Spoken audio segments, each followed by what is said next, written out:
Muito bem.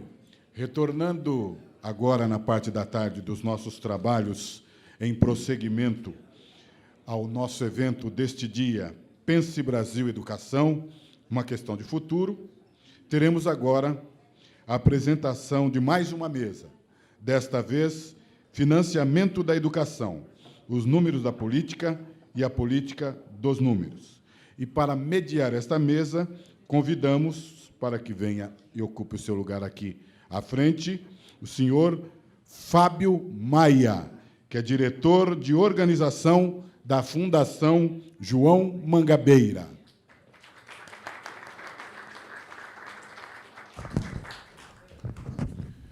E para compor a mesa, também convidamos a senhora Esther Dweck.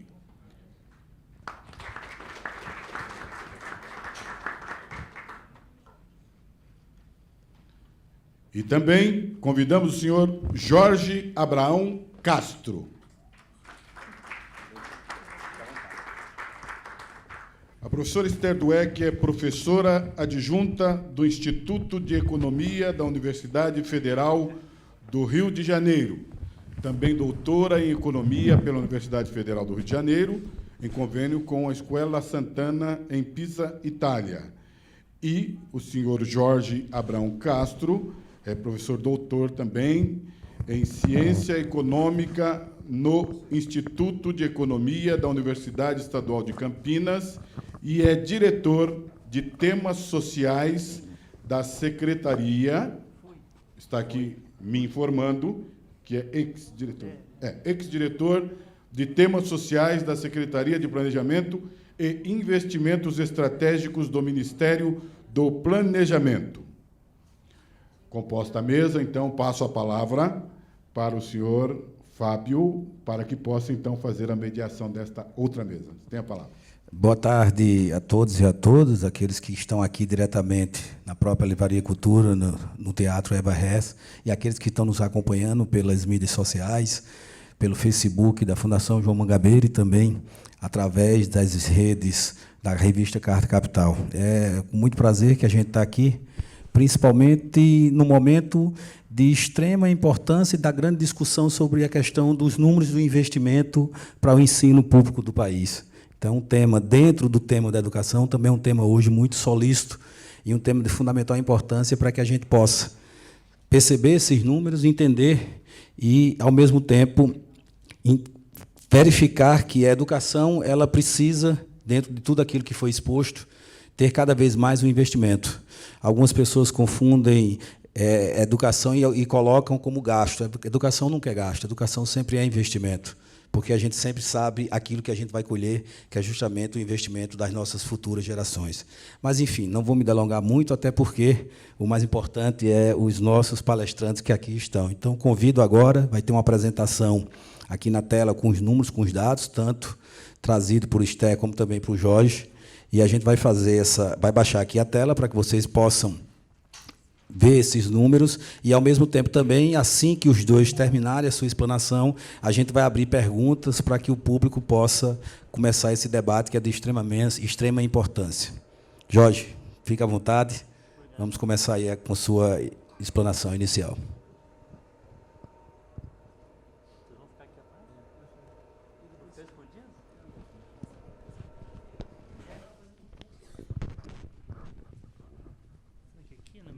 Alô, alô. Bom, boa tarde a todos e todas. Antes de começar, gostaria de agradecer à Fundação João Mangabeira pelo convite, dizer que foi um esforço a gente tentar organizar um pouco de informação sobre financiamento da educação. Eu acho que o momento que a educação brasileira está passando é muito difícil e é importante a gente jogar uma luz sobre as informações desse item importante a respeito da política educacional, né? Eu e a Esther, a gente combinou mais ou menos aqui, para a gente não se repetir, vou fazer uma fala mais estrutural, mostrando uma história do financiamento da educação. Muitos talvez não conheçam esse assunto, né? Então, eu vou tentar ser um pouco didático e, ao mesmo tempo, mostrando um conjunto de informações que vão dar uma determinada leitura para vocês compreenderem o que a gente está falando. E numa perspectiva mais conjuntural, depois a Esther vai tratar muito dos cortes atuais, etc. Eu não vou entrar tanto nesse detalhe. Então, só para localizar vocês do que nós estamos falando. Então, seria interessante já começar a projeção. Bom, aqui está a primeira... Talvez era importante apagar um pouco, diminuir um pouco a iluminação.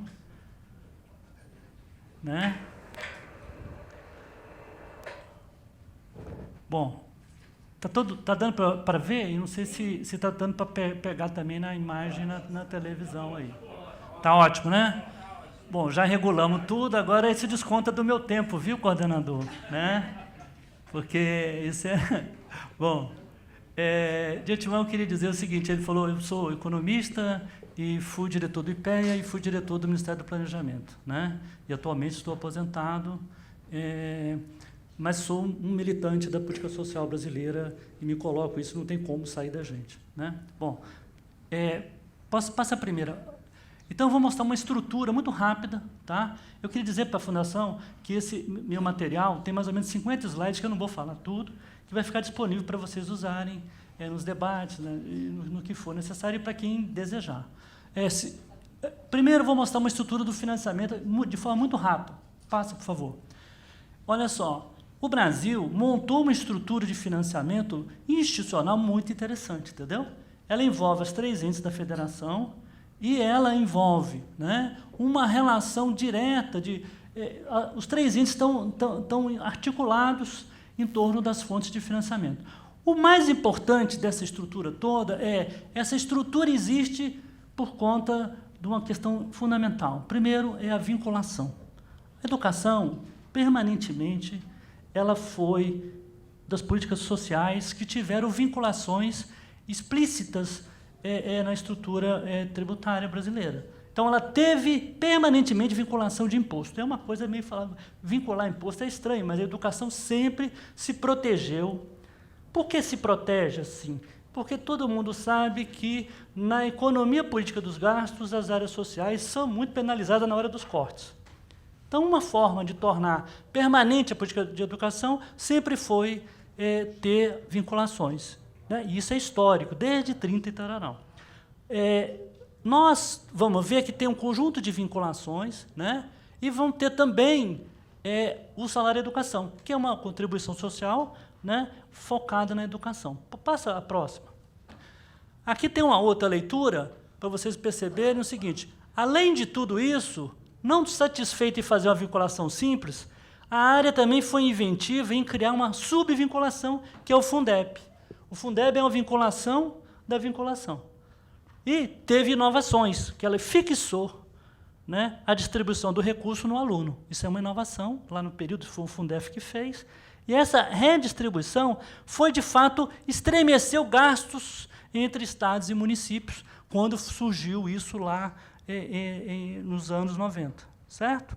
E criou, de fato, um problema para estados e municípios, que depois foi sanado, de desequilíbrio entre estados e municípios. Tá? Então, nós temos 3 pilares no financiamento da educação. Uma é a vinculação geral, 18% de todos os impostos para a União, outra, 25% de estados e municípios, certo? Dos impostos, mais o salário educação. E, por dentro desse negócio todo, uma subvinculação do Fundeb.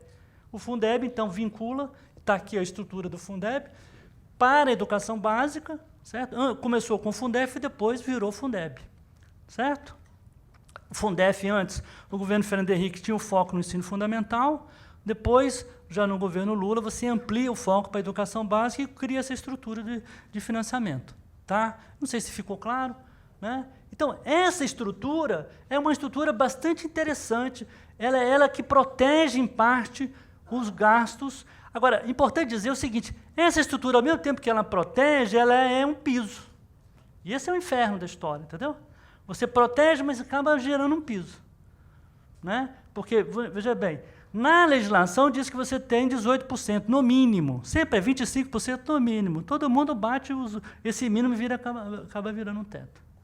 Tá? Mas, de qualquer maneira, tem essa questão. Tá? Próximo. Bom, outra coisa fundamental a olhar na educação é que a educação conseguiu agora, recentemente, estruturar um Plano Nacional de Educação, e esse Plano Nacional de Educação, ele não só pensa em metas, como ele estrutura uma forma de financiamento, que é o PNE na sua meta 20.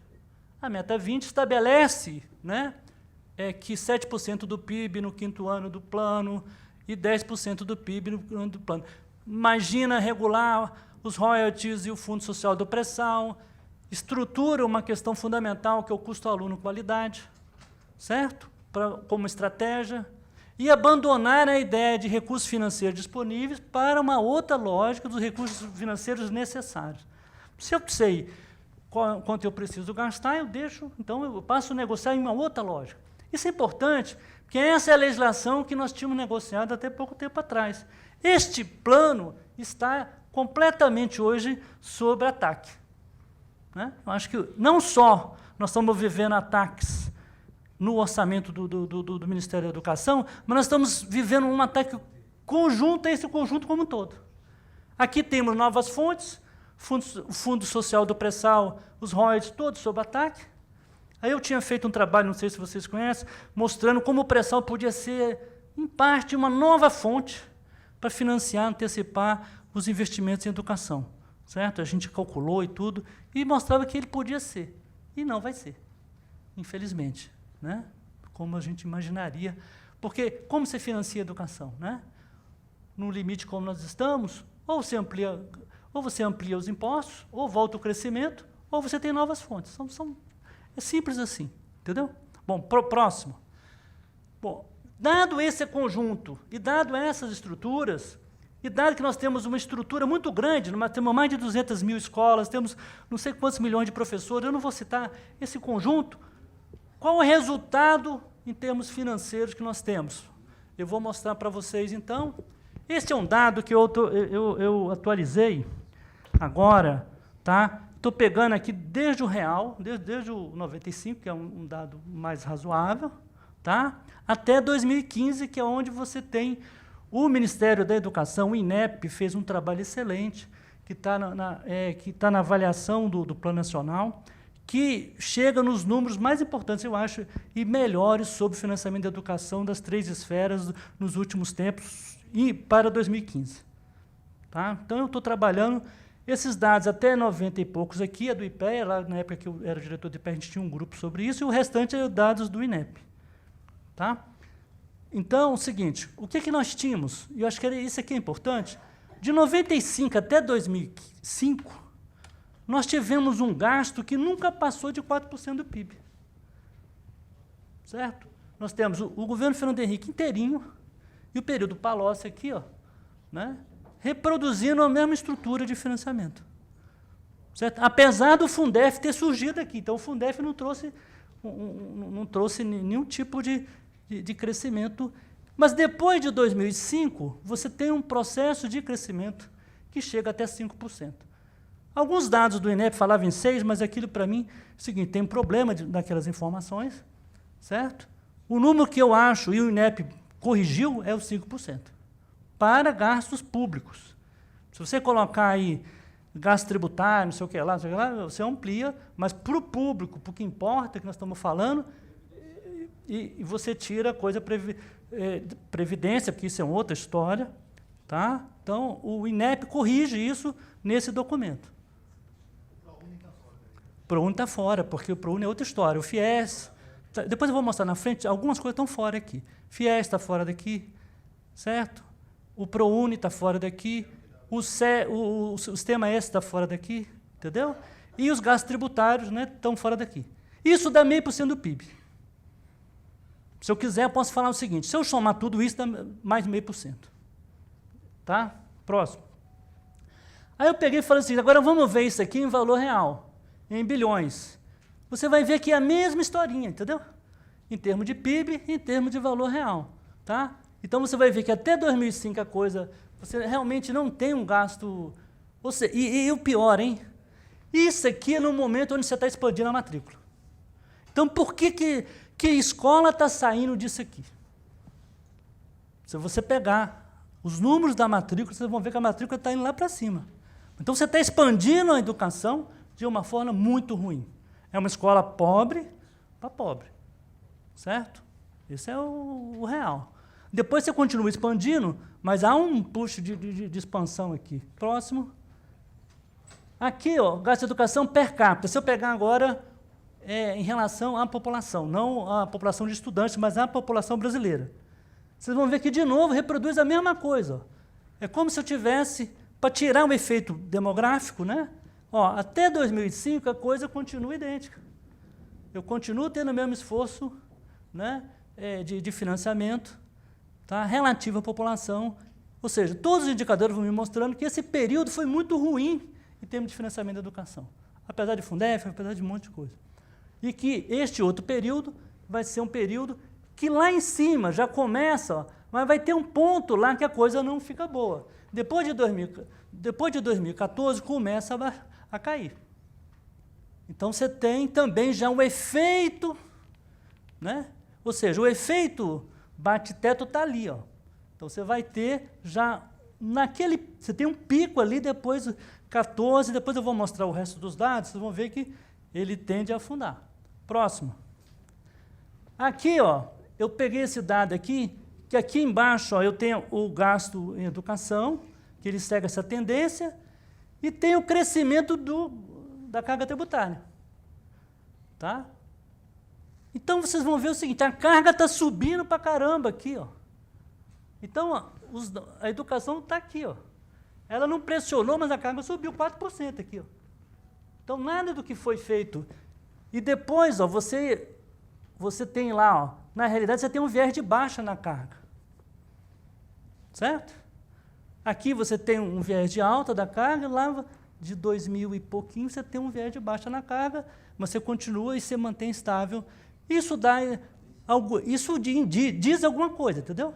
Em termos das prioridades de cada governo, no que diz respeito à educação e à economia. Próximo. Aqui, ó, para esclarecer, como é que está meu tempo aí? Só para... Estou bem? Estou correndo aqui. Está ficando claro aí para todo mundo? Aqui é o seguinte, agora a pergunta é, se esse desenho, e aí o 2005 para mim é um momento importante, como é que ficou entre as unidades federadas, como é que ficou entre os níveis e modalidades, como é que ficou?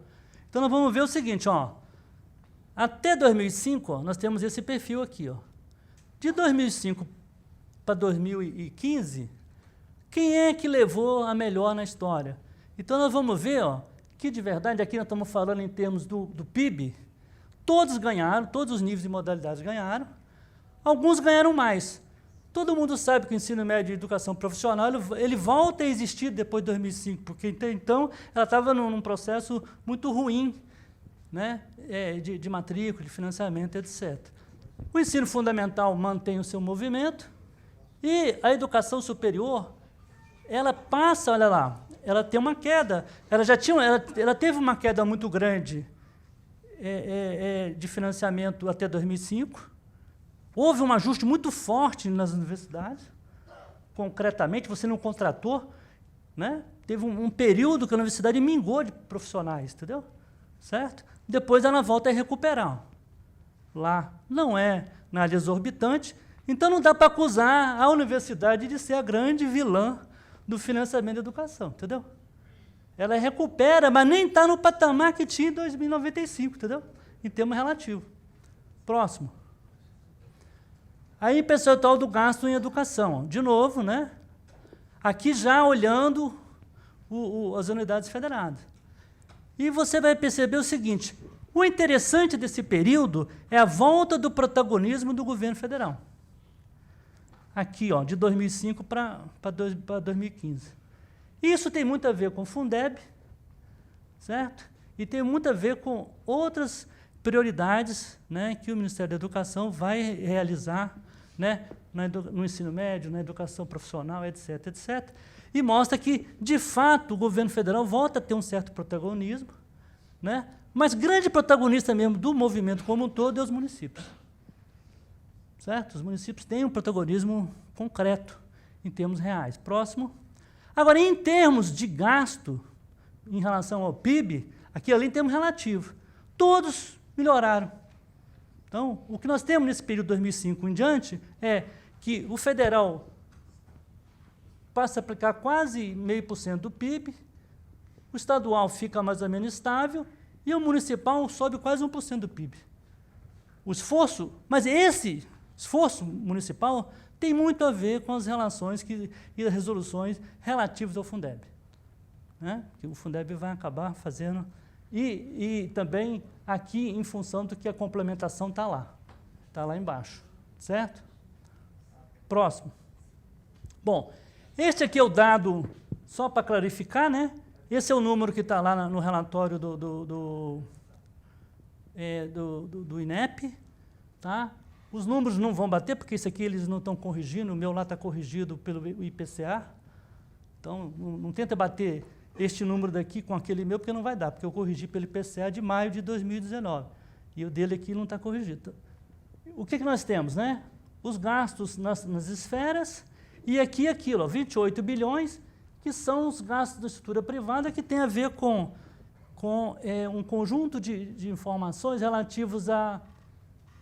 O que tem aqui? O subsídio do FIES, né? Esses aqui, ó, algumas coisas parafiscais, entendeu? Que estão fora daquele dado original. Somado isso, você teria, então, os 5,5% do PIB. Próximo. Bom, não sei se deu para ficar claro como é que funcionou o financiamento da educação nos últimos 20 anos. Não é nada exorbitante, certo? Não dá para dizer, olha, nós ultrapassamos a linha, essas comparações com o país eu acho um problema muito sério, entendeu? Se compara alhos com bugalhos, entendeu? Você está vendo aqui uma estrutura, os dados, eu não vou mostrar os dados de educação, o anterior já foi colocado, um país que tem a taxa de analfabetismo ainda de 8% ainda, um país que tem as dificuldades, né, a educação integral ainda engateando e tudo mais, certo? Esses dados que nós estamos aqui é bem razoável, né? Não é 6%, no meu entender, é 5%, e eu acho que isso muda toda a conversa que nós temos que fazer. Bom, olhando agora aqui, uma coisa mais recente, então o que a gente observou? De 95 a 2005, nós temos uma estabilidade, certo? De 2005 a 2015, nós temos um momento que chegamos em 2014 num pico, e dali já está apontando que a coisa não está boa. Certo? 2014, 2015 já inverte. Aí o dado próximo. O próximo dado é um dado que vai um pouquinho além. Aqui é só o governo federal, tá? Só para tentar esclarecer, porque, veja bem, na área de financiamento, você nunca consegue pegar todas as unidades de gasto e ter dados muito precisos, muito rápido. Então, você não tem, assim, juntar estados, municípios para 2018. Você não tem, entendeu? Ainda. Você vai ter só o tempo, você precisa de uns 2 anos para frente para poder juntar tudo. Mas nós tínhamos aqui os dados relativos ao governo federal. E esse dado é publicado pelo STN, certo? Tem um documento da STN. E o que a STN mostra? Que você vem crescendo até 2014, o gasto federal, e depois de 2014, você derruba o gasto, certo? E onde você derruba? Em quase tudo. No documento da STN que está disponível, né? Você só... Qual é o lugar agora que sobrou para os caras destruir o gasto na educação? O salário. Certo? Porque já foi o resto. As bolsas estão indo, entendeu? Os programas estão indo. Porque é o seguinte, os caras só pensam em cortar, cortar, cortar, entendeu? A solução da crise para eles é continuar cortando. A gente até vai falar um pouco sobre isso, né? Mas essa é a solução. Então, olha só. E, ao mesmo tempo, eles apresentam isso aqui, mas vão falar para a gente o seguinte, mas o gasto é subir em relação ao PIB. Lógico, o PIB está naufragando, certo? O PIB naufragando, o gasto sobe, mas não porque isso aqui está aumentando, mas porque o denominador está caindo mais rápido. Essa aqui é a questão. Então, acho que a gente tem que tomar cuidado, porque às vezes vem esses números, né? E olha, não, o esforço macroeconômico, na realidade, mas a estrutura operacional de educação, ela funciona permanentemente, certo?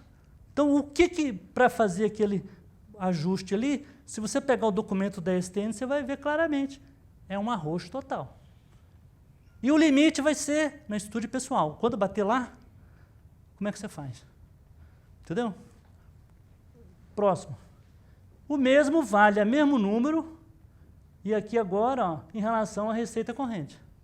Você vai ver de novo, está subindo em relação à receita corrente, e continua alto lá, porque a receita corrente está, lógico, a arrecadação está viés de baixo, mais baixo do que o gasto, lógico que dá um... Né? E a educação continua aqui, ó, sofrendo e apanhando. E aqui sim dá para perceber a grande restrição orçamentária que a educação superior vai passar. E já está passando, mas é desde 2014. Próximo. O Fundeb. Mas não fica só no ensino superior, hein? E no conjunto. O Fundeb também começa a sentir. Próximo.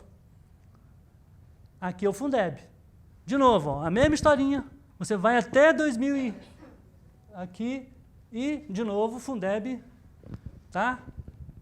Ou seja, se pegar o dado mais novo agora, o Fundeb está fazendo isso também.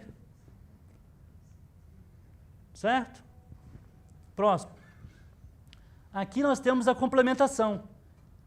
Idem para a complementação. Todo mundo fala que o teto não vai bater na complementação, certo? Mas vai bater no resto, para manter a complementação. Certo? O resto é quem? O resto é resto. É todos. Né? É todos. Né? Para manter a história do teto, né? Você vai precisar apertar o resto. Você botou tudo num saco só. Né?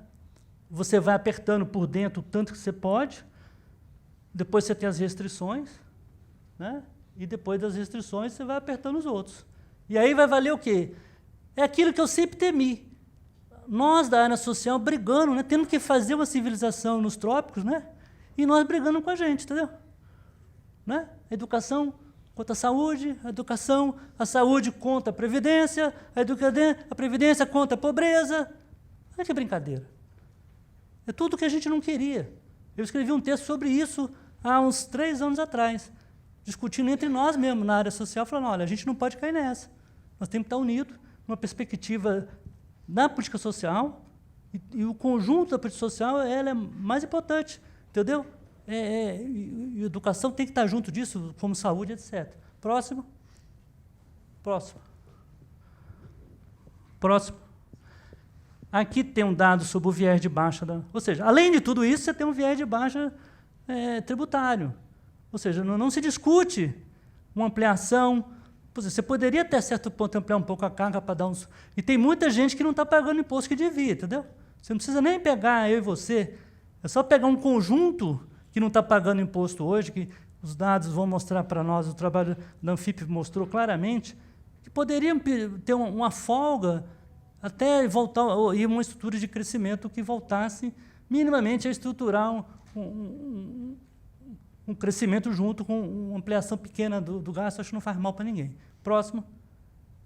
Aqui, importante, que o Fundeb é financiado pelo ICMS e o ICMS está capotando, entendeu?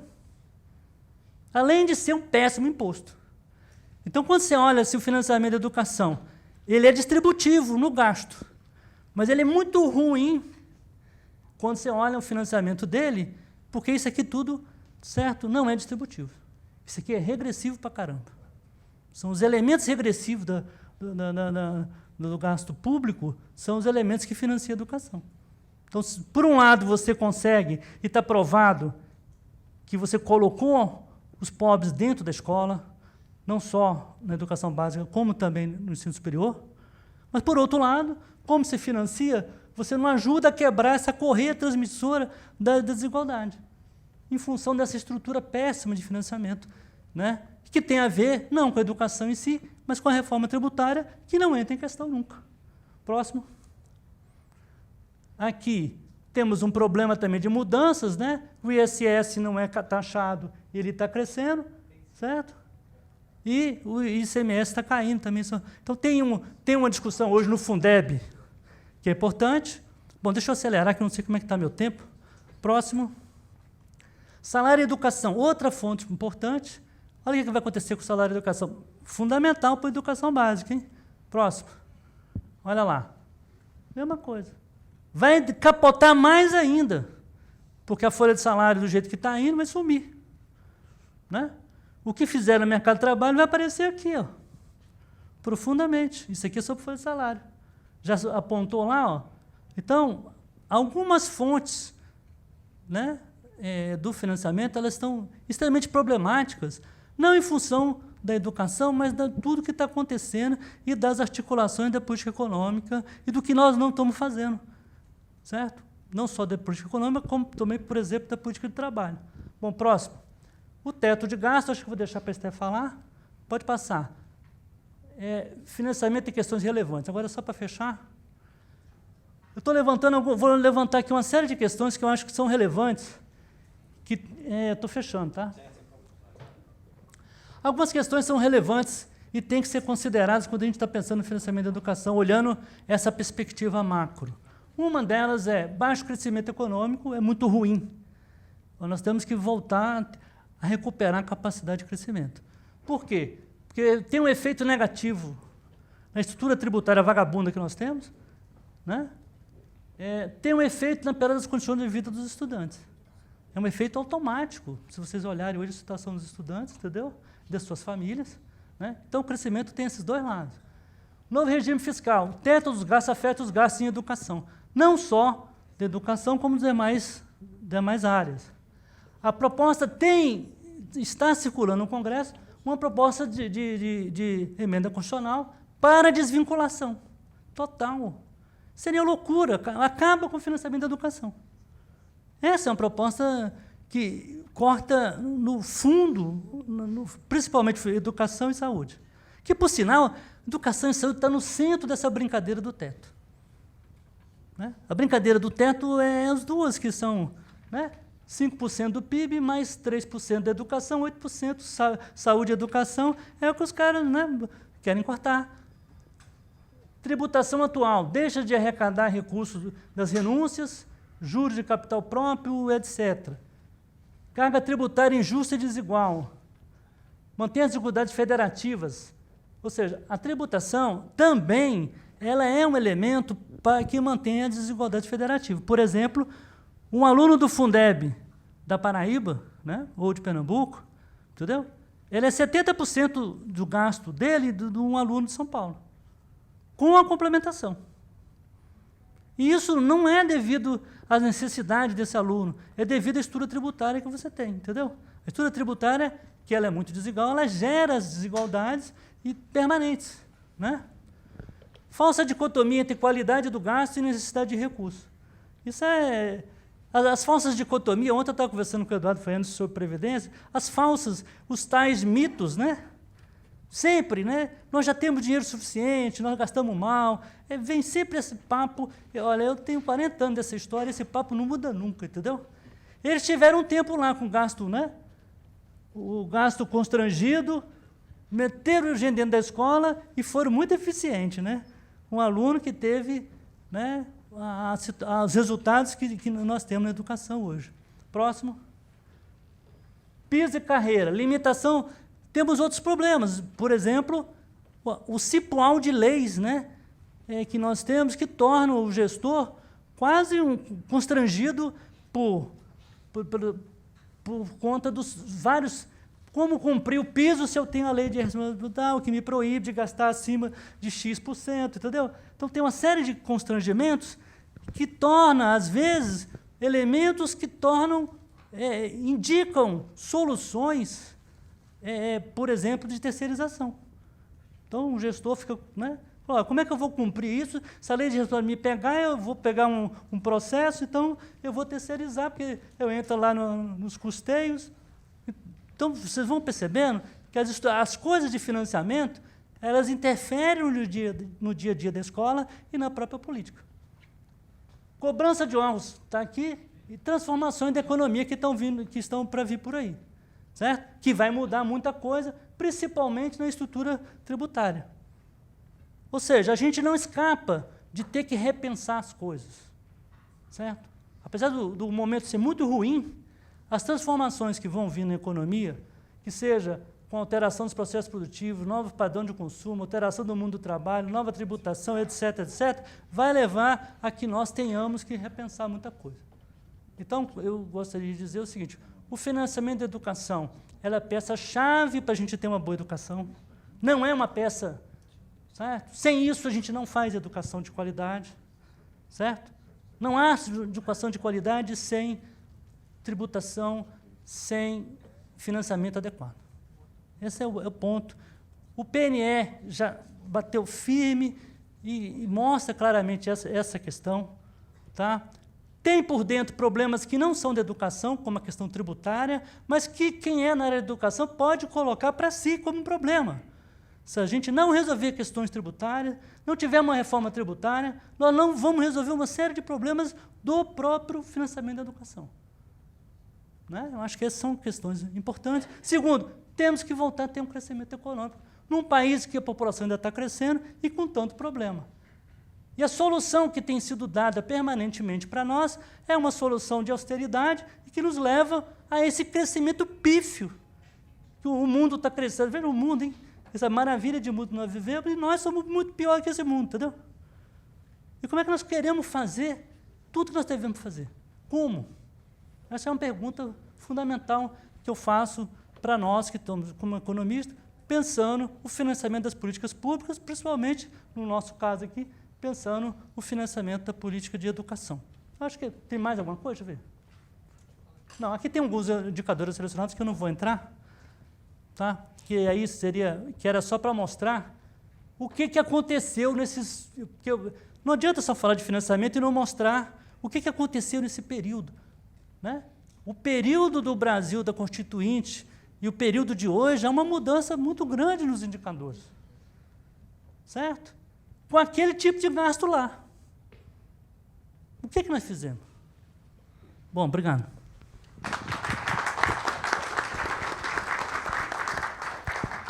A gente agradece a Jorge Abraão Castro e agora chama a segunda debatedora, Esther Dweck.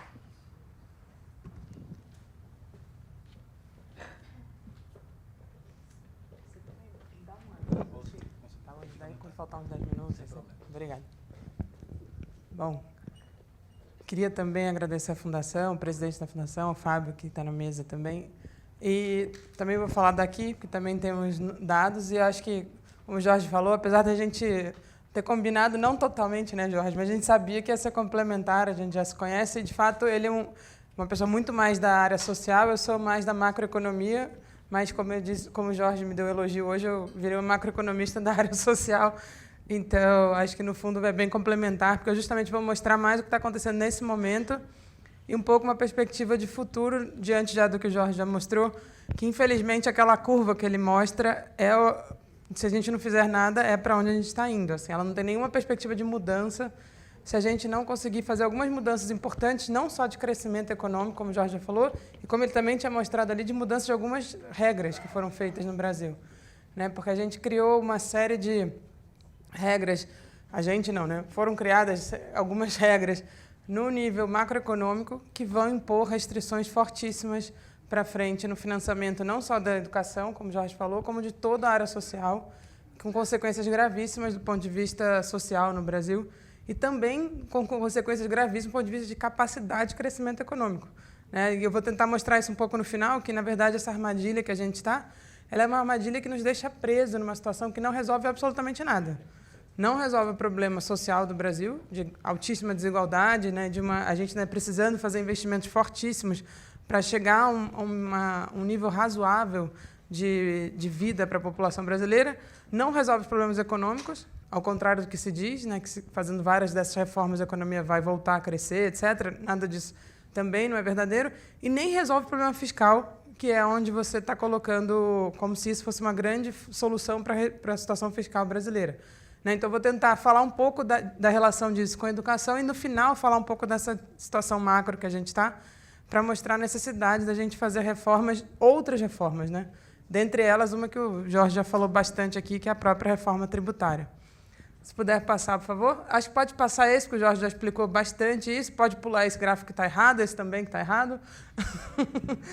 E aí, fazer aqui, apesar do Jorge falar que não é bom fazer comparações internacionais, eu concordo com ele, porém, eu acho que tem um dos mitos que são apresentados, é que o gasto no Brasil com educação, em percentual do PIB, é muito alto, né? Ou é comparável ao dado japonês, etc.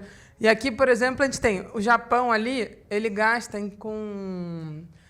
no gasto público com educação no ensino fundamental e médio, ou seja, educação básica, basicamente, o Japão gasta 1,7% do PIB. E o Brasil gasta, na verdade, ele está 4,8%, ajustado pelos dados do Jorge, seria um pouco menos, seria em torno de 4%, um pouco menos de 4%. Mas, então, o Brasil gasta o dobro do PIB que o Japão. E as pessoas falam, olha que absurdo, a gente tem uma educação de qualidade baixíssima comparada com a japonesa. Só que o Japão tem um PIB per capita que é 4 ou 5 vezes mais que o nosso. Então, na verdade, quando a gente olha o gasto por aluno do Japão, olha onde o Japão está, que é bem mais alto ali do que o Brasil, que está aqui marcado de preto. Né? Então, na verdade, a gente tende no Brasil a fazer uma análise sobre PIB, em gasto de educação, gasto de saúde, que é e comparar com os outros países do mundo, que é uma análise que não faz o menor sentido. A gente tem que olhar quanto se gasta por pessoa, por aluno de preferência, que esse sim é o gasto correto, que é quanto, de fato, eu estou financiando aquele aluno. Você pode passar o próximo, por favor? A mesma coisa no ensino superior. Né? No ensino superior, agora, com esses cortes, né, foi falado muito, o Brasil gasta um percentual do PIB muito alto, comparado com os países, né, até mais alto que países da Europa, etc. Mas, de novo, qual é o gasto per capita, o gasto por aluno, desculpa, no Brasil? Ele é muito mais baixo e mais próximo dos países em desenvolvimento do que dos países desenvolvidos.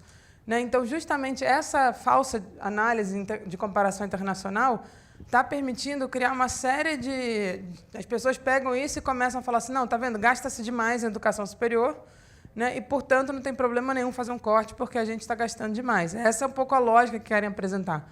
Pode passar outro bem rápido, agora com mais países. Assim, né? E aqui é a relação entre gasto do ensino superior e do total gasto público em educação. Né? Como o Jorge mostrou, ele mostrou lá mais ou menos, o ensino superior é 1% de 5%, é em torno de 20%, e é mais ou menos o dado que está aqui, esse é um dado que a OCDE coloca, vocês vão ver ali, o Brasil está mais ou menos no meio aqui dessa distribuição, obviamente mais próximo, e aqui são 128 países, o Brasil é o 58º, está praticamente no meio. Só que quem está para baixo do Brasil, na maior parte dos países, são países mais pobres, e os países mais ricos estão quase todos na ponta de lá, que, na verdade, eles têm até uma participação do gasto do ensino superior, proporcionalmente superior ao que tem no Brasil. Então, é a outra falácia de que se gasta demais com o ensino superior no Brasil, comparado com a educação básica. Né? Então, porque eu acho que essas são as dicotomias que estão querendo colocar, falsas dicotomias, para poder dizer, olha, a educação superior no Brasil são os privilegiados. Né? O que tem se feito muito no Brasil é criar falsos privilégios. Né? A mesma coisa de dizer que alguém que está no último quintil de renda no Brasil é um privilegiado, sendo que o limite de um quintil de renda é R$ 2.300. Ou seja, é uma pessoa que ganha 2, 3 salários mínimos é um privilegiado no Brasil. Isso não faz o menor sentido.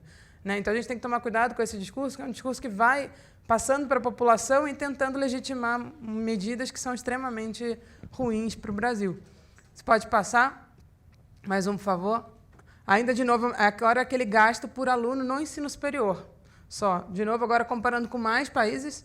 De novo, o Brasil está ali na média, muito mais próximo dos países mais pobres do que os países ricos que estão lá na ponta. Eu tinha marcado ali Alemanha, Estados Unidos e Inglaterra, que estão gastando 2, 3 vezes mais que o Brasil por aluno com ensino superior. Né? E aí, pode passar, por favor?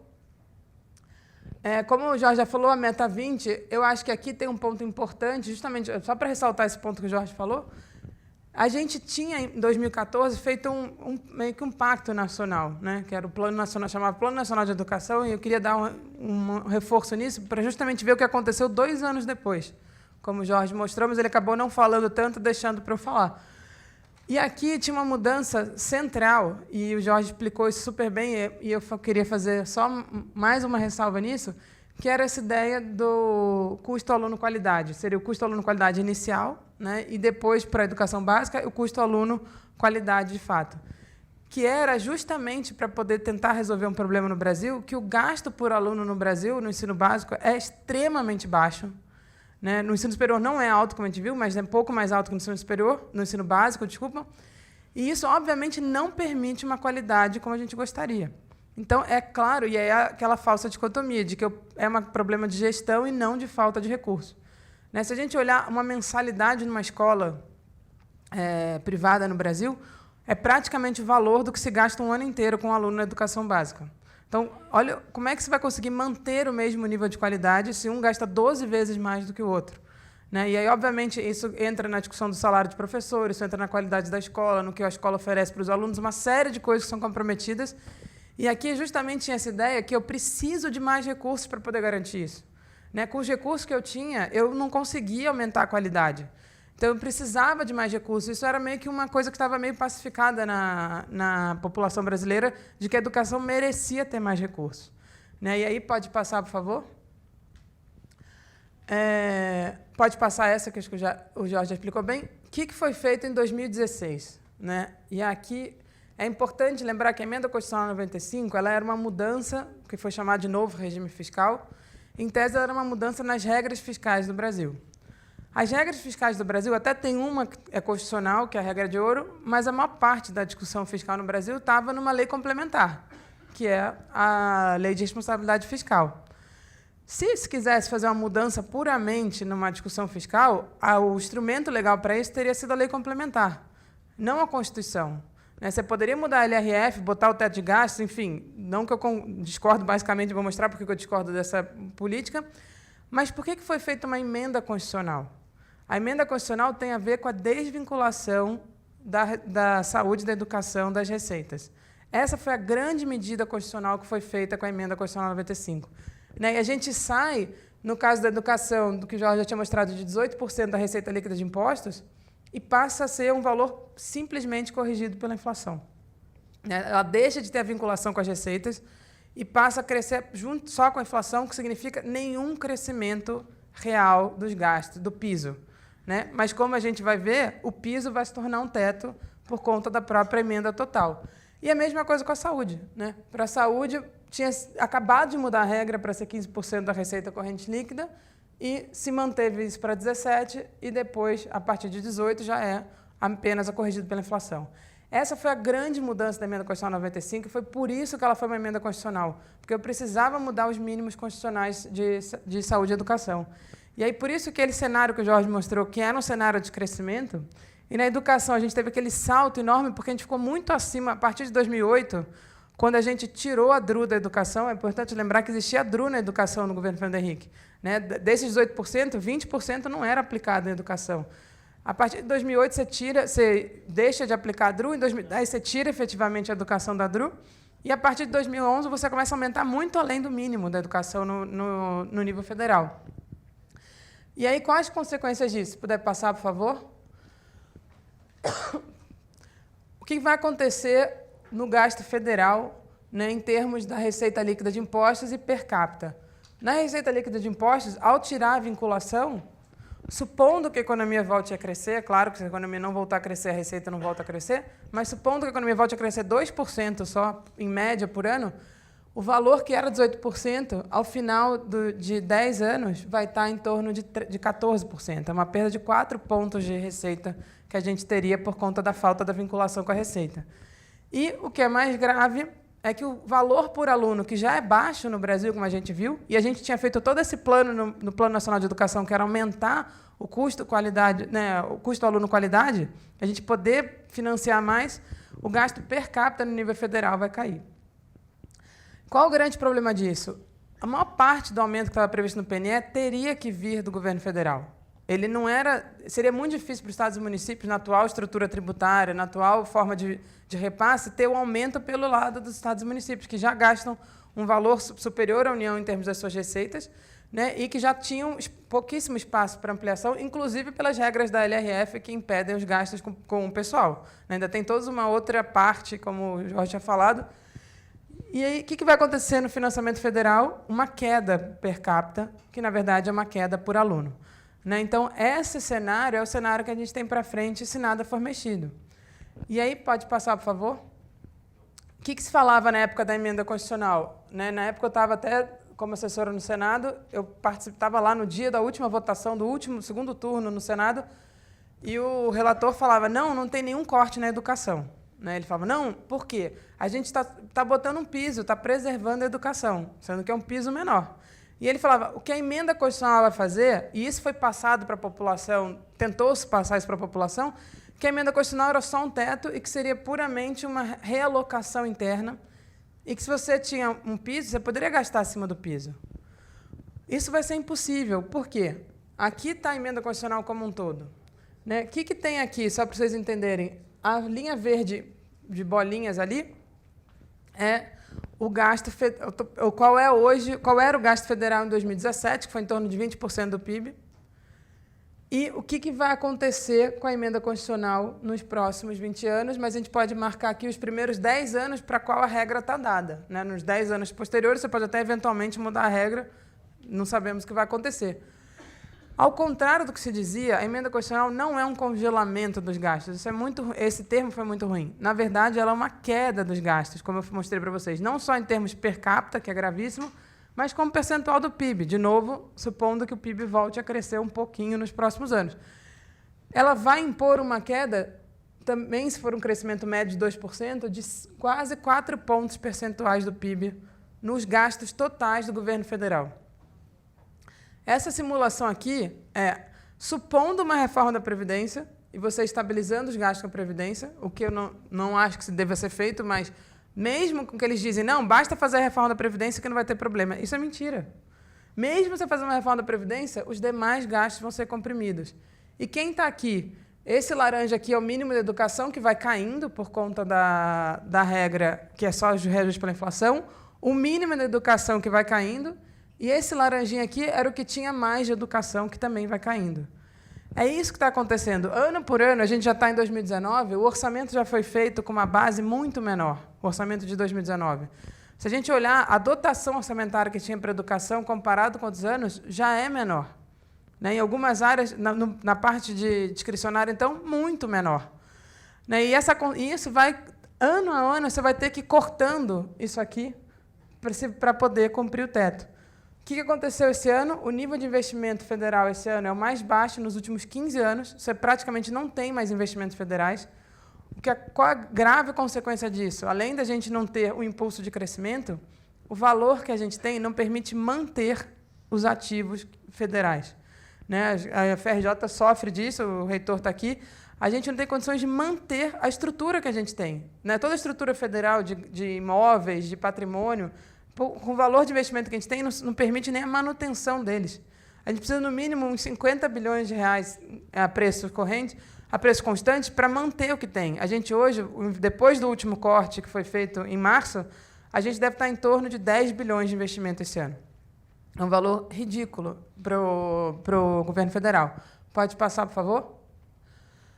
A gente fez um livro, e aí aproveitei para fazer a propaganda, o Jorge não fez a propaganda dos livros dele todos, mas eu acabei trazendo por quê? Nesse livro aqui, o que a gente fez? A nossa ideia era, a emenda constitucional 95, ela vai ter, como o Jorge falou, implicações para todas as áreas. Ela não é uma implicação apenas para a área de educação, nem apenas para a área da saúde. Ela, como aquele azulzinho ali, está todo o resto. Tudo que não é saúde e educação está naquilo ali. Então, toda a parte de cultura, toda a parte de desenvolvimento agrário, tudo está naquele azul que vai sendo comprimido. O que vai acontecer, e aí nesse livro a gente tentou mostrar, é que você vai, por conta disso, vai ser uma sequência de cortes ano a ano, e isso vai ter impactos gravíssimos sociais no Brasil. Né? Então, justamente, o projeto que está colocado aí é uma economia para poucas pessoas. Né, para você vai retirando, justamente você fazendo o processo inverso de retirando as pessoas do orçamento e deixando o orçamento concentrado numa esfera muito pequena para pouquíssima gente acessar. Pode passar, por favor? Pode passar bem esse slide, pode passar o próximo também. Pode passar, por favor? E aí a gente justamente foi olhando assim, na área de seguridade, saúde, educação básica, educação superior, meio ambiente, cultura, a discussão da violência e a situação do Rio de Janeiro como um caso exemplar do que está acontecendo em diversos estados no Brasil, questão habitacional, agrária, a questão de gênero e raça no Brasil, a questão dos direitos humanos e da própria casos específicos de situações que aconteceram, como o caso da Zika, etc. Situações específicas. Então, a gente analisou tudo isso para mostrar como em todas essas áreas aqui vão ter efeito. E aí, aproveito também o que o Jorge falou, a gente tem, acho que a discussão de financiamento da educação é central, por tudo que a gente sabe, como a educação permite, né, um desenvolvimento econômico e social muito maior, mas a gente tem que tomar cuidado para não fazer uma briga entre as áreas sociais, porque o que está colocado ali é uma grande briga entre as áreas sociais, né, e cada um tentando mostrar que é mais relevante que o outro. O que está sendo feito entre a educação básica e superior é só um exemplo disso. Né? E, na verdade, como o Jorge falou, vai ser uma briga entre todas as áreas. Pode passar, por favor? O que aconteceu com a educação? O Jorge já mostrou isso. Né? Isso é no nível federal, teve esse aumento até 2014, depois começa a queda. Pode passar, por favor? Né? Aqui também é só a taxa de crescimento, então dá para ver que em 15 foi 0, 16 foi negativa, 17 foi relativamente positiva, 18 volta a cair de novo. Pode passar, por favor? E aí, aqui entra mais uma dessas tentativas de criar as falsas dicotomias que o Jorge estava falando. O que foi? Quando estava tendo a expansão no nível federal do gasto com a educação, o que mais cresceu relativamente? Os investimentos. Por quê? Foi todo o processo de criação dos institutos federais e de expansão das universidades federais e, portanto, os investimentos, qual era o peso dos investimentos no total do orçamento do MEC, que era de 4%, chegou a 18% em 2012. O gasto com o pessoal, que era 55%, caiu para 37%, na verdade. Né? Você, na verdade, fez uma expansão pelo aumento dos investimentos, né? Embora a gente saiba que não foi suficiente, você precisava fazer várias universidades não foram completadas, teve uma série de questões, mas você fez aumentando os investimentos e caindo o pessoal.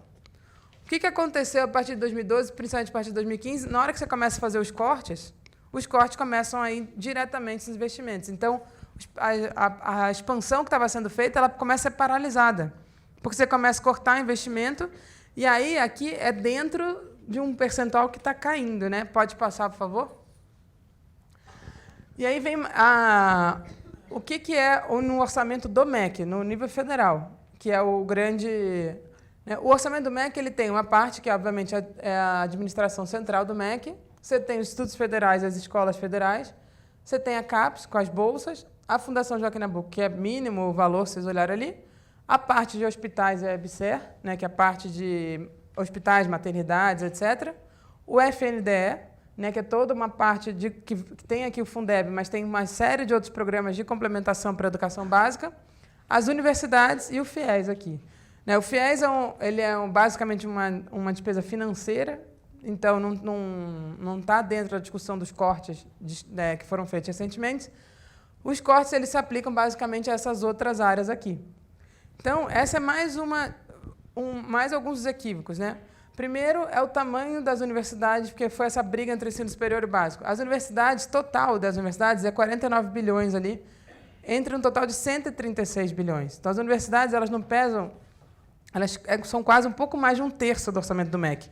Não é nem metade do orçamento do MEC, como você falava. Né? Não é nem 1/3 do orçamento do MEC. O FNDE ele era muito maior do que ele é hoje, mas ele ainda continua um valor razoável.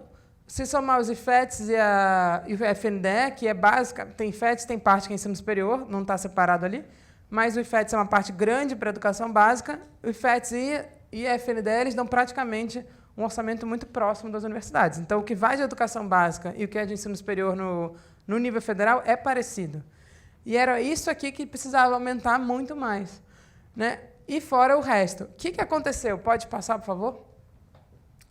Esse aqui é a parte discricionária do MEC.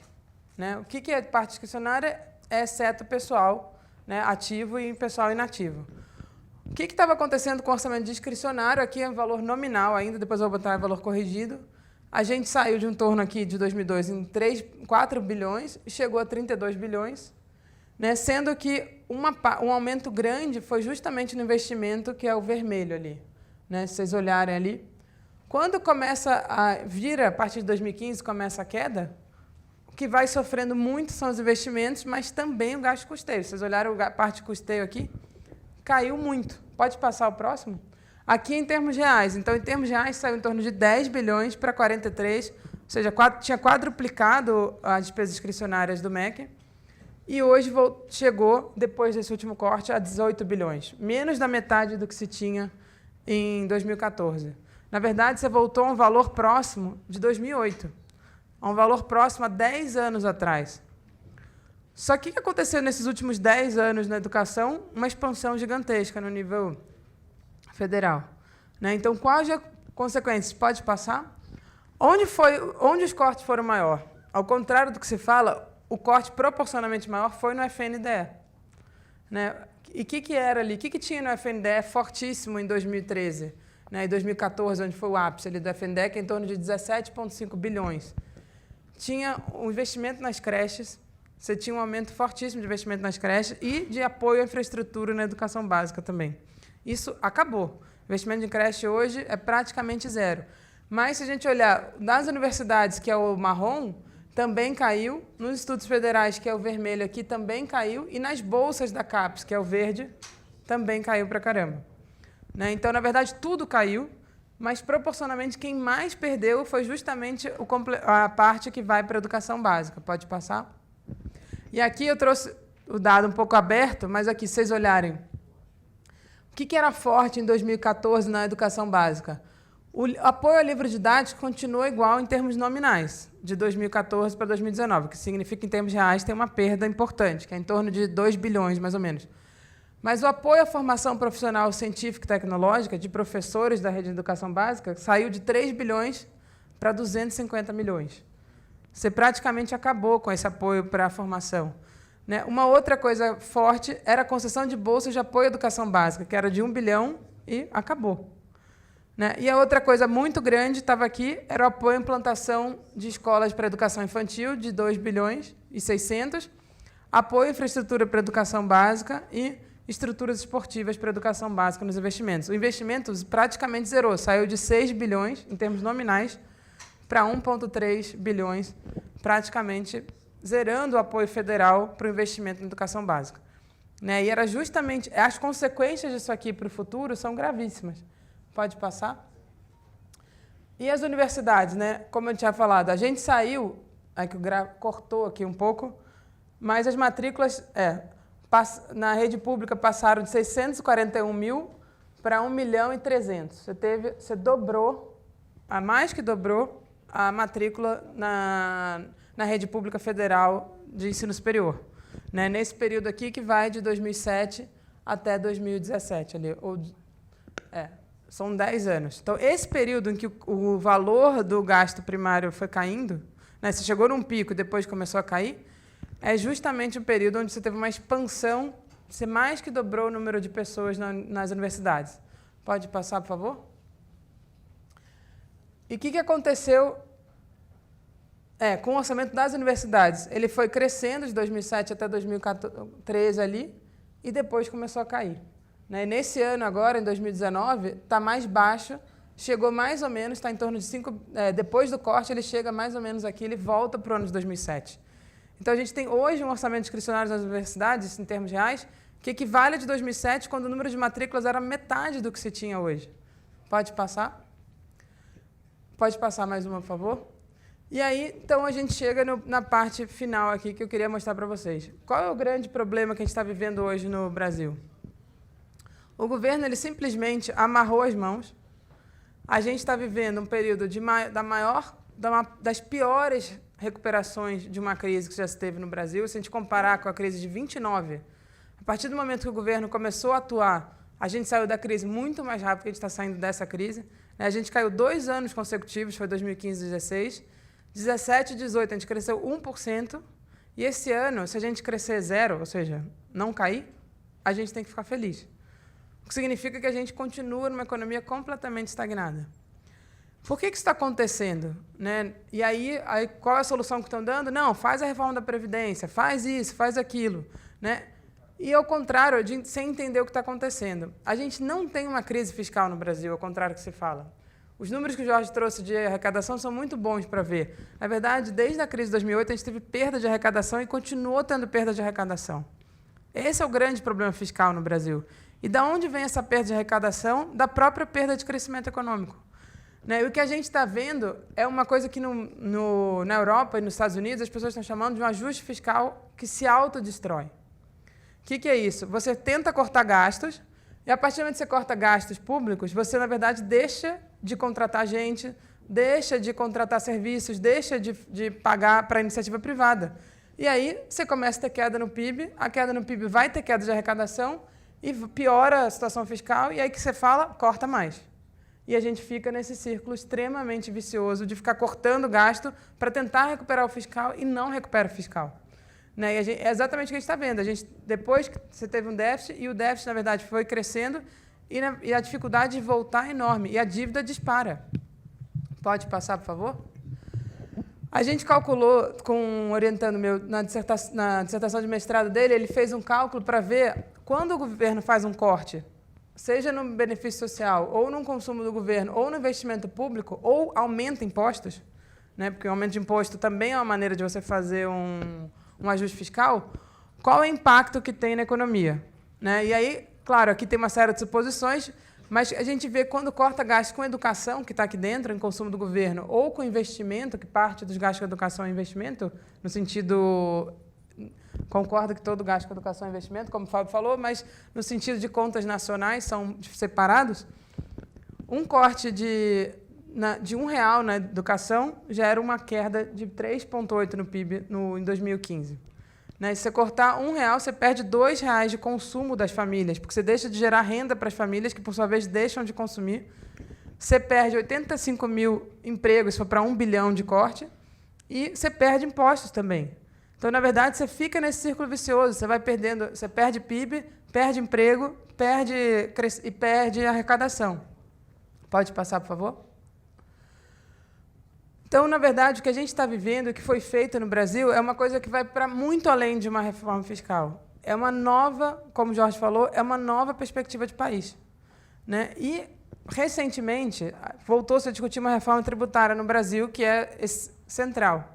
Mas essa reforma tributária ela trouxe uma coisa que, além dela não mudar no que é mais essencial, que é a estrutura extremamente regressiva, como o Jorge tinha falado, ela traz uma outra coisa que foi, pelo menos a proposta que está no Congresso hoje, ela mantém a vinculação de saúde e educação, mas faz uma pequena mudança que é muito grave, na minha opinião. Flexibiliza para que o gasto em educação e saúde seja por decisão do próprio gestor. O que já está acontecendo hoje na área de saúde? Né? Depois que você começou a ter queda na área de saúde, você está subfinanciando a atenção básica em saúde. Por quê? Porque a atenção média, a média e alta complexidade na saúde, são prestados muitas vezes por hospitais que não são da rede pública, são prestadores de serviço que exigem do prefeito ou do governador o pagamento.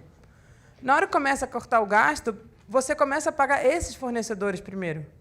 E isso, se na hora que você abrir isso para educação e saúde competirem pelos recursos, a área de saúde que é feita, mesmo sendo pública, pela iniciativa privada, é para onde vai o recurso.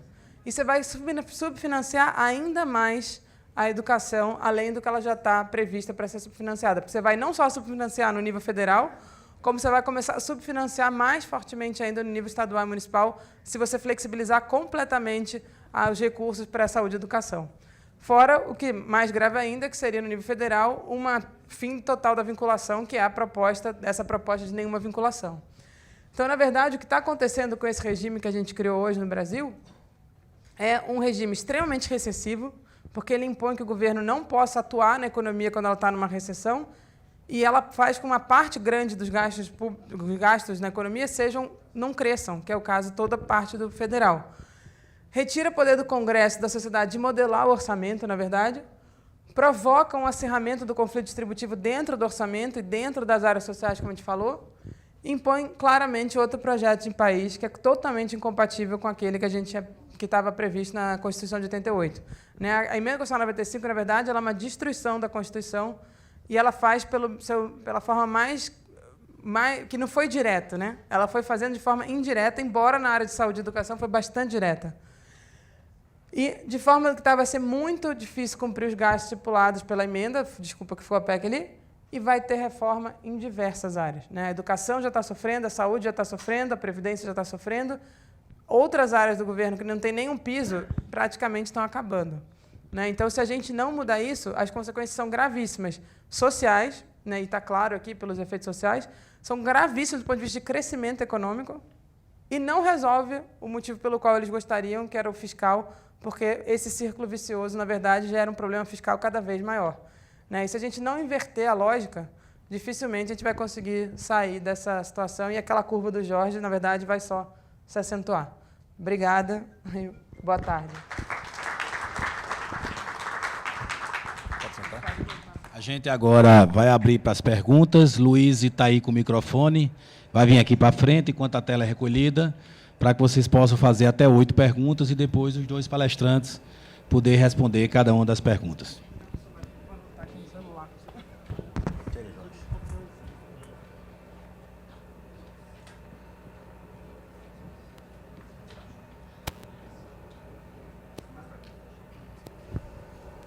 Oi. Mais para aqui para frente, Luiz está aqui do lado esquerdo do palco, né, do lado direito de vocês. Quem quiser fazer alguma pergunta, está aí disponível, ela vai até vocês e leva o microfone. Luiz, aqui na frente, já tem a primeira pergunta. Por gentileza, gostaríamos que todos que forem fazer a pergunta se identifiquem e aí direciona a sua pergunta. Professor Vidal, sou do IPTC, Instituto de Pesquisas Tecnológicas, e a pergunta é assim, eu gostei da apresentação, achei muito boa, mas a minha visão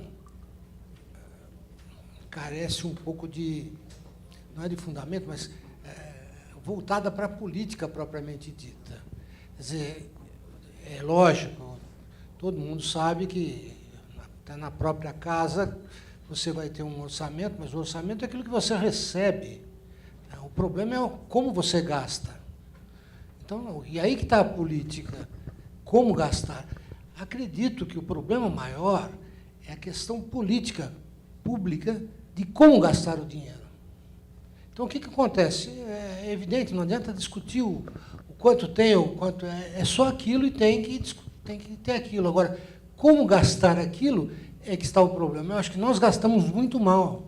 Eu peguei aqui enquanto você falava, eu peguei aqui uma comparação entre a Universidade de Toronto e a Universidade Federal do Rio de Janeiro. Basicamente, elas têm a mesma composição em termos de orçamento, porém, a Universidade de Toronto tem o dobro de alunos, a Universidade de Toronto está no 28º lugar, a Universidade Federal do Rio de Janeiro está no 30º, 300 e tanto. Então, veja, há um descompasso entre o que faz uma universidade e o que faz a outra universidade. O Rio de Janeiro não tem nenhum prêmio Nobel, o Toronto tem 10 prêmios Nobel. Então, a política em si, como gastar o dinheiro, é que estaria grande discussão. O quanto tem é aquilo e a gente tem que ficar com aquilo mesmo. Tem mais alguma pergunta lá em cima, Tony Sec? Vamos aproveitar o bloco, porque aí já responde de uma vez só e a gente vai para as considerações finais. Tudo bom? Boa tarde. Sou o Tony, sou lá de Pelotas, presidente nacional da Juventude do PSB, e dizer que acho que a Esther colocou algumas questões em relação ao orçamento. Eu queria fazer só uma dúvida. Eu faço parte do Conselho Universitário lá da Universidade Federal de Pelotas, e a gente vem com muitas discussões, assim, por exemplo, quando o Reúne foi implantado, que a gente teve aquele boom, né? Minha universidade, por exemplo, ela passou de 7 mil estudantes para 22 mil estudantes, foi muito grande. A professora da manhã colocou também que na cidade dela o orçamento da universidade é o mesmo da prefeitura, lá na minha cidade também é a mesma coisa, da universidade 900 milhões e a cidade é 1 bilhão e 100 milhões, a diferença é muito pouco. Só que as universidades também elas levaram muito tempo. Só para te dar um exemplo dos nossos gastos lá, até hoje, né, mesmo o dinheiro do Reúne sendo para construir unidades, a gente tem, por exemplo, um gasto de aluguel muito grande. Ou seja, né, eu faço um curso de gestão pública, por exemplo, um curso muito recente, está formando a terceira turma. Então, a necessidade também das próprias universidades, né, implementar a questão da gestão pública. Agora também uma proposta até que foi colocado pelo partido lá em Pelotas, a gente colocou, acho que foi uma das primeiras universidades do país a ter um conselho, que a gente tem 3 conselhos, tem um de ensino, pesquisa e extensão, tem um universitário e tem um conselho diretor. Lá a gente formou o conselho de planejamento, agora que está pensando o orçamento da universidade para 20 anos. Ou seja, né, a importância também dessa atualização da gestão pública, a gente muitas vezes fala das prefeituras, dos governos do Estado, mas colocar a importância também da gestão pública nas universidades, da gente ter, né, além de outras formas de financiamento, conseguir gastar bem o que está sendo gasto no momento. E uma dúvida aqui, que até o companheiro Joilson, aqui, que é do movimento sindical, ali em 2007, se eu não me engano, a gente teve uma diminuição muito grande do custo de recursos humanos, ali, de salários, digamos assim, é isso, né? Isso é efeito da terceirização também nas universidades, porque eu acho que a partir do Reúne também acho que começou a se ter terceirização na questão da limpeza, né, dos restaurantes universitários e tal, diminuiu por isso, não sei se tu tem esse dado, gostaria de saber. Obrigado. Tem mais alguma pergunta para a gente fechar o bloco? Bem. Pois não, pois não. Esse tema do custeio da educação é muito amplo, mas eu vou ficar num aspecto que eu acompanhei como conselheiro do CODEFAT, 1 bilhão e 200 milhões para o Pronatec e colocado dentro do MEC, né? Eu, como conselheiro, inclusive, eu fui contra. Eu acho que o MEC já tem muitas obrigações na área da gestão da educação e que ele também está muito desvinculado ao êxito, né, escolar, como o ministro falou aí, a questão da ausência do sistema integrado e federalizado. Então, queria perguntar à professora se tem algum acompanhamento da aplicação desses recursos do Pronatec nessa avaliação que vocês fizeram aí do apanhado do orçamento. Obrigado. Mais alguma pergunta? Bem, então a gente pergunta. A minha dúvida, na verdade, é quais são os grupos... Se identifica, por gentileza. Meu nome é Vitor, sou professor de História. E, na verdade, a minha dúvida fica em quais são os grupos que serão mais privilegiados com esses gastos, né, com essa retenção de gastos, nos próximos 5 anos. Para que fique mais claro para a gente, toda demanda atende uma certa agenda. E a gente consegue ter uma percepção de quem faz parte dessa agenda, mas não ficou tão claro nos próximos 5 anos se fica mais perceptível para a gente poder ver com clareza qual é a proposta dessa agenda e se a máscara deles, entre aspas, vai demorar tanto para cair. Porque isso vai ficar evidente uma hora por causa do declínio social, vai ser muito grande. Então, essa é a minha pergunta. Mais alguma pergunta? Do lado de lá, Luiz, por gentileza.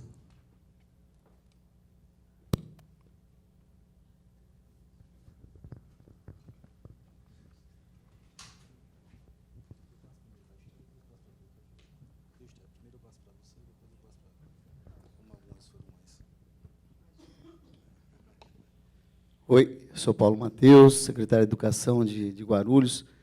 Na verdade, é só um esclarecimento que é quase uma constatação, né? Porque nós tivemos um investimento baixíssimo esse ano, né? E no ano que vem nós temos ainda a regra de ouro, né? Então, em tese, nós teríamos um investimento menor, é isso, né? Do que esse ano, só a título de esclarecimento. Porque hoje, pelo menos, a Secretaria de Educação Básica, segundo eu tive uma reunião lá 2 semanas atrás, eles não têm recursos esse ano nem para cumprir os compromissos que foram assumidos. Mais alguma pergunta? Bem, então vamos encerrar aqui nessas 4 perguntas e aí vamos passar aqui para a Esther, primeiramente, depois a gente passa para o Jorge. Bom, obrigado pelas perguntas, são todas excelentes perguntas. Eu vou até começar por essa última, porque aí ela é mais pontual e dá para responder mais facilmente. O que, na verdade, que vai acontecer, a regra de ouro, esse ano ela teve esse problema, vai ter um problema ano que vem também, mas ela comparada às outras 2 regras que a gente tem, ela é mais contornável do que as outras 2. A regra de ouro, o que vai acontecer ano que vem, o que vai tornar o investimento menor é o próprio teto de gastos, e a regra de resultado primário também. Porque o governo está fazendo duas coisas. Ele falou o seguinte, olha, tem um teto de gasto, então o teto de gasto para o ano que vem ele impõe mais cortes por conta daquele teto que é declinante, e o governo quer reduzir o déficit para o próximo ano. Como é que você reduz o déficit para o próximo ano se esse ano a economia vai crescer zero? A economia crescer zero significa que a arrecadação cresce zero no mínimo. Pode até crescer menos, porque a arrecadação tende a piorar quando a economia está desacelerada. Então, ela cai ainda mais do que o próprio PIB. E aí, então, a arrecadação está caindo, você tem gastos que sobem, por questão, como é o caso da Previdência, porque mais gente se aposenta e, felizmente, as pessoas estão sobrevivendo mais. Então, o resto fica cada vez mais comprimido. Então, os investimentos, ano que vem, provavelmente, já no orçamento que vai ser enviado, já vai ser quase zero. Não tem mais espaço para isso, e é por conta muito mais do teto de gastos e da regra de primário do que da regra de ouro. Então, é só para esclarecer isso. Então, o orçamento do ano que vem tende a ser muito mais apertado do que já foi esse, e normalmente o que tem acontecido é cortes em cima de cortes. Então, se teve o corte de 2015, ou em 2016 o orçamento já sai no piso de 15, corta de novo, e assim por diante. A gente está vendo as áreas, quase todas as áreas, com um orçamento praticamente ínfimo. Eu acho que tem uma discussão aqui importante que vocês três trouxeram, que é a qualidade do gasto. Então, só para deixar claro, quando a gente fala que não existe uma contradição entre aumento de recursos e qualidade, é para dizer que a qualidade é essencial. Acho que esse ponto, acho que vocês três trouxeram, são coisas centrais. Não há dúvidas que a gente pode melhorar muito a qualidade do gasto. E acho que existem gestões que gastam melhor, outras que gastam pior. Isso acho que é fato importantíssimo. Acho que tem um ponto que, como o senhor trouxe, de fato, com o que a gente tem, daria para gastar melhor, isso não tem a menor dúvida. Acho que agora eu ia fazer até uma ressalva em relação ao que você falou do Reúne. A mulher do Jorge, ela é engenheira, e era engenheira do MEC. Obviamente, ela foi contratada há alguns anos atrás, não é tão... Oi? Exatamente. Ela fez... A expansão que foi feita lá na década de 70 tinha engenheiros do próprio MEC para fazer os projetos, as obras e acompanhar as obras. A qualidade de uma obra feita desse jeito ela é infinitamente superior do que uma qualidade que você faz hoje pela 866, com todos os problemas que a gente sabe, e que aí, você, às vezes, não é nem por falta de recurso que a obra não sai. É porque tem algum problema, a empresa falha, acontece qualquer coisa, porque você não tem mais uma estrutura no Estado de acompanhamento de obras, por exemplo. O MEC tinha uma estrutura de engenharia do MEC para poder acompanhar a expansão universitária feita na década de 70. Essa expansão agora, os engenheiros que estavam no governo federal, teve que fazer uma nova carreira para você ter novos analistas de infraestrutura. O Navarro sabe bem disso.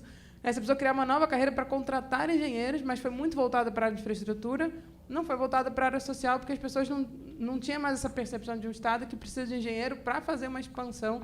E aí, muitas vezes, chega o recurso, ele não é gasto, porque você não consegue ter uma qualidade naquele gasto. Então, de fato, acho que a gente falou pouco, porque a gente estava mais preocupado com os grandes números. Eu acho que tem uma discussão de qualidade de gasto que é central, e eu acho que vocês três trouxeram isso. Não tenho aqui uma avaliação do Pronatec, posso eventualmente mandar para você. Como eu falei, eu sou muito mais macroeconomista, por isso que eu fiz uma apresentação muito voltada para os grandes números, mas posso pensar nisso. Posso trazer para você depois, eventualmente. Mas eu acho que vocês trouxeram um ponto que acho que faltou ressaltar mais, que é a questão de qualidade. Mas por que a gente falou que tem que tomar cuidado com esse discurso da qualidade versus a quantidade de recursos?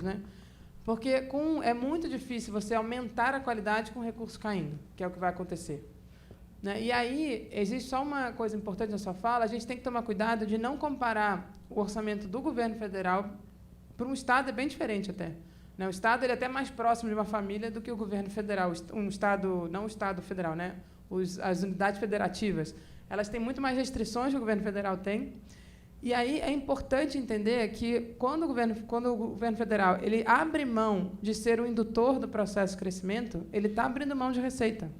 Ele está fazendo a receita cair. Então, o senhor está falando o seguinte, olha, tem essa quantidade de receita, eu não posso fazer nada. Isso é uma falsa... Isso tem um problema nisso, que é o Estado ele tem muito mais condições de induzir o crescimento. E o que está se discutindo hoje nos Estados Unidos e na Europa, não é nem no Brasil.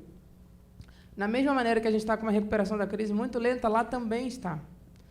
E aí, e isso é uma discussão muito importante dentro da macroeconomia, a política fiscal, que é justamente o governo gastar, tinha sido, até a década de 2000, completamente abandonada. Não, o governo não pode gastar, o governo tem que ter regras muito duras, ele não pode gastar mais do que ele arrecada, ele tem que ser super apertado. O que se viu depois da crise de 2008? Botou os juros lá embaixo, a gente no Brasil está com uma taxa de juros super baixa e a economia não volta. O que está se falando na Europa e nos Estados Unidos? O governo tem que gastar nesse momento, não tem jeito. Né? E estão recuperando autores da década de 40 que mostraram isso. Que, inclusive, você pode aumentar a arrecadação e aumentar os gastos juntos e você fazer a economia voltar a crescer. Se o governo abrir mão disso, ele, na verdade, está fazendo a receita cair a cada ano. Então, o valor que ele tem para gastar está cada vez menor.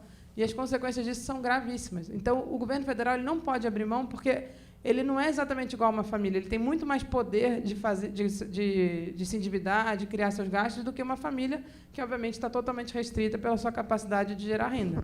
Né? Então, a gente tem que tomar cuidado com isso, que se o governo abrir mão e ele fica igual a uma família, aí a economia não sai do lugar. E eu acho que essa é uma coisa muito importante. E aí, acho que tem a última pergunta da questão de quem ganha e perde com isso. Né? Eu acho que tem dois grandes pontos aqui. A gente teve no Brasil, é claro, comparado com a nossa desigualdade histórica, um período que foi importante de redução da desigualdade, mas muito distante do que seria o essencial. Né? A gente estava num processo de começar a reduzir desigualdades. E isso, obviamente, acirra o que a gente chama na economia de um conflito distributivo. Né? O que é isso? O grande conflito distributivo, que, obviamente, é entre salários, lucros e juros na economia. Esse é o grande conflito distributivo. A política fiscal, quando ela é muito mais proativa, muito mais contracíclica, como a gente chama, ela consegue manter o desemprego no nível muito baixo. E a gente foi mantendo o desemprego no nível baixo, e isso deu um poder de barganha muito forte para os trabalhadores, isso vai acirrando um conflito distributivo muito forte. Se a gente somar isso, uma queda de juros que teve ali em 2012, 2013, muito forte, isso foi acirrando essa disputa distributiva.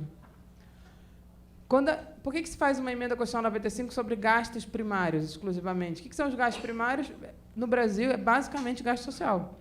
Gasto primário ou é gasto social ou é investimento público. Não tem muito além disso. Né? E as pessoas falam, tem gasto pessoal. Gasto pessoal, como foi falado ali, é trabalhador que trabalha na área social. Então, dentro dos gastos pessoal, tem pessoal da educação, pessoal da saúde, pessoal da justiça, pessoal da segurança pública. São pessoas que estão trabalhando para fazer o serviço funcionar. Né? Então, basicamente, o gasto primário é basicamente um gasto social. O que não está dentro da emenda constitucional? O gasto com juros. Esse está totalmente sem nenhum tipo de regra. E aí você começa a criar uma economia que está muito mais voltada para controlar os gastos sociais e sem nenhuma preocupação com o que está acontecendo do lado financeiro da economia, que é uma renda que vai para uma parcela muito pequena da população. Né? Então, essa é a primeira mudança importante. A segunda, especificamente com os serviços públicos, que acho que talvez seja um ponto também que você está levantando, no caso da educação, por exemplo, é claro que se o Estado ele começa a diminuir a sua capacidade de financiamento, você vai começar a fortalecer o lado privado disso. Né? E é importante, como o Jorge falou, você tem diversas instituições, inclusive de ensino superior, que são filantrópicas. Elas têm um incentivo fiscal gigantesco para poder fazer isso. Né? Então, você, na verdade, começa a diminuir o lado de financiamento público diretamente para a oferta do serviço público gratuito, por outro lado, você fortalece o ensino privado. Então, enfim, eu sempre cito o mesmo economista, e os economistas da década de 40 ajudam muito melhor a gente entender o que está acontecendo hoje, porque foi posterior a uma crise, foi em meio a uma Segunda Guerra Mundial, com todas as consequências, catástrofes sociais que aconteceram. Se a gente lê os autores, os economistas da década de 40, eles ajudam a gente entender muito mais do que está acontecendo hoje do que os economistas que escrevem hoje no pré-crise. Né? O pós-crise melhorou bastante. O que ele falou lá, chamado Aspectos Políticos do Pleno Emprego? Ele falou essas duas coisas que eu falei para vocês. Em 43, que é o Kalec, que é um economista que eu gosto muito, ele falou, toda vez que a economia chegar no nível de desemprego muito baixo, você vai ter duas pressões da sociedade. Uma é para segurar a política fiscal e arrochar na política fiscal, fazer políticas de austeridade, para justamente tirar esse poder forte de barganha dos trabalhadores. E a outra é pelo lado privado, que compete com o setor público. Ele também vai entrar falando que o setor público não pode avançar. E a gente está, na minha opinião, no Brasil, está vivendo exatamente isso. Né? E é justamente quem ganha é justamente o outro lado disso. Né? Então, eu acho que tem esse ponto. E aí é uma discussão, e aí sim, trazendo para a política, existe sim um embate de economia política fortíssimo aí, e que a gente precisa estar atento a isso. Obrigada. Okay. Jorge, e aí, Jorge, vou pedir já a você que, quando terminar essas considerações, já faça as suas considerações finais, por gentileza. Bom, obrigado. Eu vou começar, primeiro que a Esther já deu uma aula aqui de...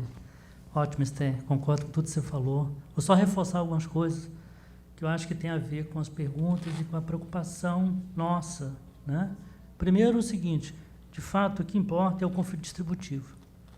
Todos nós estamos conversando aqui, está em torno do conflito distributivo. Tudo que eu mostrei aqui, de 95 a 2000, e os resultados que nós tivemos ali são resultados de um conflito distributivo, certo? Esse conflito distributivo foi arbitrado em torno dos gastos públicos ou das finanças públicas, né, que têm interesses nomináveis. E esses interesses nomináveis podem ser distinguidos, como a Esther fez, entre os gastos primários, que estão, grande parte são os gastos sociais, né, e os gastos abaixo da linha, que são os gastos financeiros. Então, se você olhar, por que ninguém está questionando aqui que a família faz com o financeiro? Né? A família vale, a ideia de orçamento familiar vale só para o gasto social, não vale para o financeiro. Né? Aí são os verdadeiros mitos. Né? A família, né, como eu penso o orçamento, tem que pensar como uma família. Né? Olha, só gasto o que eu ganho. E aí fala, o Estado tem que ser, só gasto o que ganha. Isso é um absurdo, entendeu? É não entender o que é o Estado, como ele funciona. Certo? Eu acho que esses são mitos que nós vamos... Olha, tem não sei quantos anos nós vamos sempre batendo com os mesmos mitos. Este da família, de que o Estado é a família, é um dos absurdos que estão aí e são praticados por economistas sérios, entendeu? Às vezes sérios, aspas, né? Entendeu? E que colam muito bem no dia a dia das pessoas, mas não respondem nada para o que importa. Né? O Estado não é uma família, e ele tem formas diferentes, né, de solução de problemas que vão muito além da família.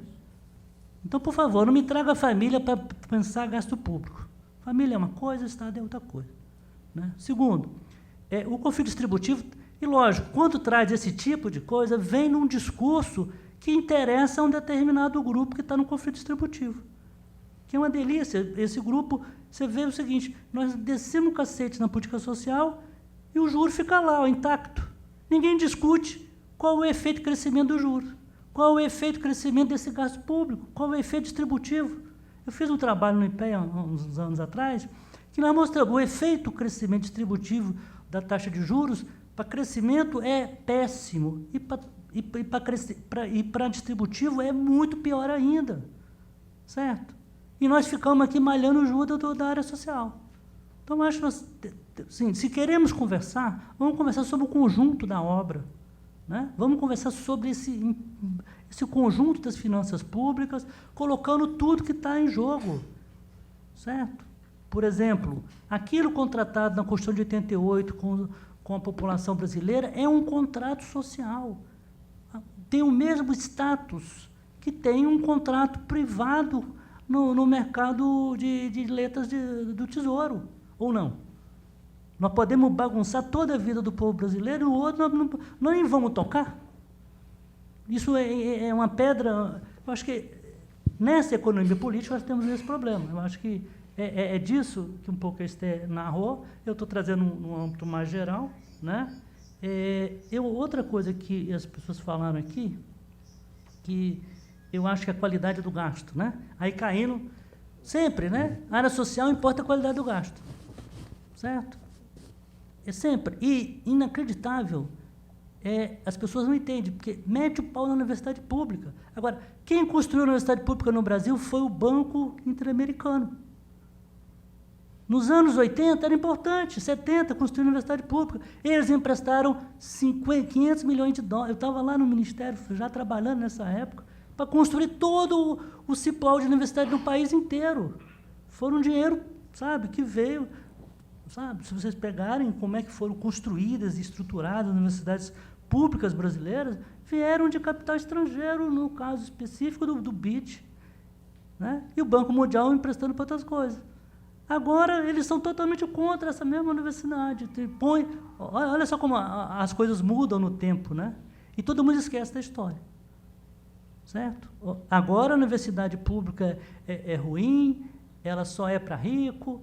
E os estudos têm mostrado claramente, primeiro, a universidade pública hoje, entendeu? Ela atende muito mais a pobres, negros, pobres. O efeito, isso é importante para a questão distributiva, porque lá, quando você olhava em 80, você tinha dificuldade mesmo, a universidade era muito elitista ainda, mas o efeito hoje de entrada de pobres, negros, dentro da universidade, fez uma mudança totalmente, né, distributiva desse gasto. Então, não dá para dizer o seguinte, a universidade pública hoje só tem o filhinho de papai. Não é verdade. Não é verdade. Os estudos têm mostrado que hoje você tem mais negros dentro da universidade pública, né, do que você nunca tinha visto até então. Tá? Então, essa ideia de qualidade do gasto, ela é importante, eu acho que a gente não deve abrir mão dela, mas a gente não deve colocar ela como nossa pedra angular de política pública, entendeu? Isso deve ser uma... Eu fui funcionário público a minha vida inteira, isso faz parte da ética, deve ser parte da nossa tarefa diária. Não pode ser trazido dessa forma, entendeu? Porque é muito ruim, não contribui em nada para o nosso debate. Né? Qualidade do gasto nós devemos sempre ter. Agora, isso não pode ser um elemento, como eu já vi também, outro mito, né? Não precisamos mais de financiamento, nós precisamos de mais qualidade do gasto. Porque aí você começa a inverter os termos da questão. Né? Nós estamos com o financiamento da educação parado nos últimos 20 anos em torno de 5% do PIB, no máximo. Certo? Com as tarefas que nós devemos fazer, que são muito maiores que os outros países, entendeu? Então, nós não precisamos mais de mais gasto? Acho que precisamos. Nós precisamos de qualidade do gasto? Precisamos de qualidade do gasto.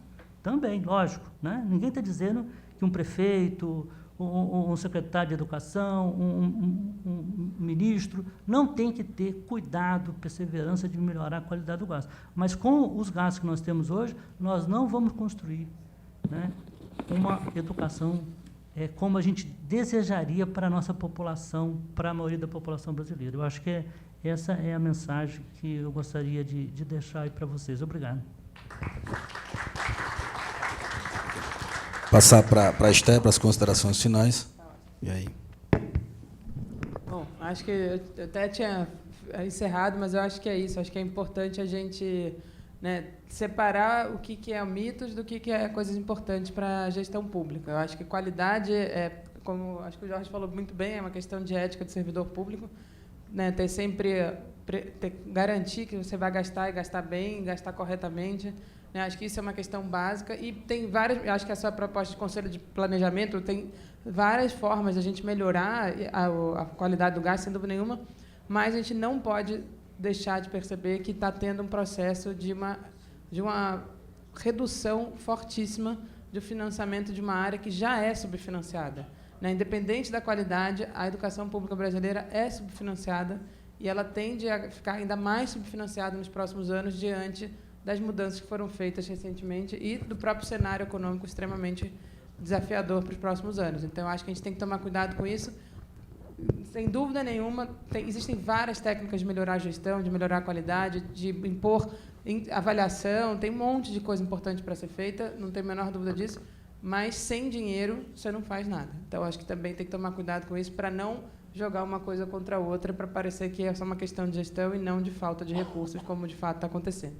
É isso, obrigada. Queria só agradecer a vocês pela participação nessa segunda mesa. Teremos agora a terceira mesa e agradecer aos dois palestrantes, tanto a Esther como ao Jorge, em nome do presidente da Fundação João Mangabeira, Ricardo Coutinho. Obrigado.